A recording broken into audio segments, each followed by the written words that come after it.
On New at 10, an Upstate nonprofit has found a new home. Upstate Warrior Solution assists veterans with several different services, and now they're opening an office in Spartanburg. Yeah, Fox County's Kenny Harris got a look inside the new space, and Kenny, you say that they're hoping that this will expand operations as well.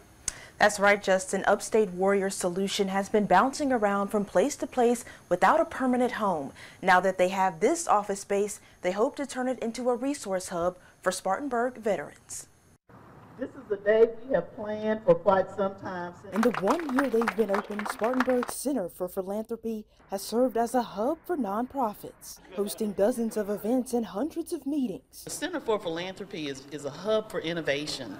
It's an opportunity to bring community members together to consider what is best for Spartanburg. Now the upstairs will also be a hub for veterans. We've been looking for a partner for about 2 years. They've partnered with Upstate Warrior Solution. The nonprofit assists veterans with health care benefits, education, employment, housing, and more. The last 8 years, we've been in really just kind of inadequate space. From SCC to USC Upstate to a storefront downtown, the Spartanburg office has bounced around more than a few times. Now they'll call this building home. This is a big step up for us. So this space upstairs gives them the opportunity to meet clients where they are.